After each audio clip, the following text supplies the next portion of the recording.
3 o'clock when our Uber got here to take us to the airport. It is a different airport than we flew into. It's much bigger. It's very nice. It's still super early in the morning, so I'm trying to wake up. But there is a couple lounges here. We found one on the opposite side of the airport is our gate, of course. There was one on the other side, but this one looked way better. So I'm gonna have an Americano at 4 in the morning. And we're gonna call that good. Stephanie's in the bathroom getting ready. This is gonna be a bit of a long travel day. It's actually gonna be shorter than it was to get here, but it will feel longer, I think, because it's obviously up at 3 a.m. and we will land home about 9:30 local time. And then we obviously gotta go home, do some laundry before we gotta travel again for work. So we gotta do some laundry. And then I still have to go pick up our dog. So he's about 25 minutes from our airport, but I gotta drop Stephanie off at the house first. So we may do a couple little videos throughout the day. The Sao Paulo is about an hour layover, so we might go to the lounge there, just depending on what that timing looks like. The Atlanta one, we were planning on going to the Centurion Lounge, but the problem is we may not have time with customs, so we'll see how quickly that goes. That's the only connection I'm really kind of anxious about right now, so we'll see if it matters at all. But getting here was a breeze. We scheduled an Uber instead of calling a taxi or anything like that, but it is many people out, so it's still busy. But yeah, so travel day, headed home. We'll see how it goes. This is gonna sound really, I don't know. Actually, this isn't gonna sound bad. I think every airport lounge should have a dish return. I hate leaving my dishes out. I feel so sloppy. And yeah, 2 different cups of water, a little plate, which I had some delicious olives. And Stephanie made sure I knew that there's a sun-dried tomato pasta salad. Oh, it's a really great way to start your day at 4 a.m. But yeah, I'd love to have a dish return.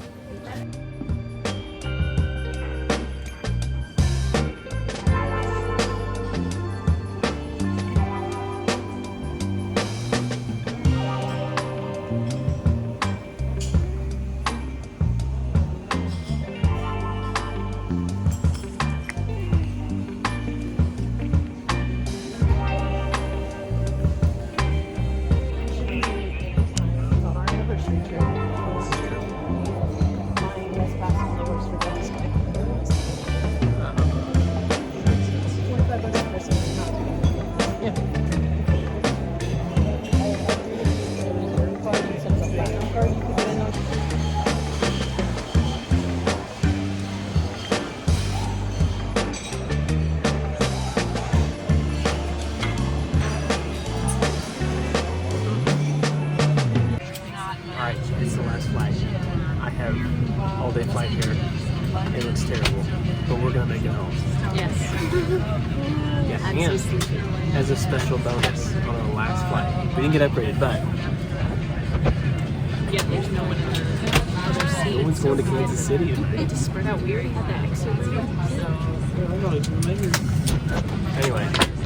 seat. So this is post-travel home, technically. We are driving for work the next day that we got home. We landed last night in Kansas City at like 10-something, 10:30. Mm-hmm. It was just a long travel day from literally 3 a.m. to what our bodies felt like was midnight. We were just flying. We're in an airport the whole time. Now, there was some really nice lounges, which obviously we put the videos of, and thanks to Stephanie, we got in the Centurion Lounge in Atlanta because we did get through customs a little bit quicker than I expected, which was nice. Mm-hmm. But I don't know. I just kind of got in the video somehow on the vacation, so didn't want to do it last night because I was too tired. So here we are now, ending the video. I had one takeaway, but is there anything that you learned yesterday? That I learned yesterday? Yes, on the travel home or travel back, or just in general, I guess. I think the biggest thing for me was putting myself in the shoes of somebody learning a new language by being a person learning a new language. And so, like, there's this weird mixture of like, no, I want you to speak only to me in Spanish because I'm trying to learn, but also this huge relief when I'm like, oh, thank God they speak English. Just because like there's some obvious like discomfort that comes along with it, but I like at the same time I want to learn, so I like the challenge.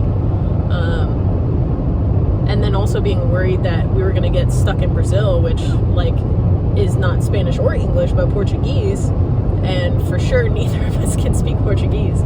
So yeah, that. So speaking of that, that's one of the observations. I have a second one that just came to my head based off what you said. Yeah. One of them, the first one was whenever you fly with a connection through Brazil, or maybe you transfer, like they're all SkyTeam airlines, but they're different airlines. If that makes sense. Delta to Latam Airlines. It's all SkyTeam. Anyway, they, like, as soon as you got off the plane in Brazil, they were like connections to, and then whatever our destination was. And both times we stopped and we talked to them for a second, and they did speak English. But both times we talked to them, and they handed us boarding passes. And the only difference between those boarding passes and the boarding passes that we already had, either paper or digital, was nothing.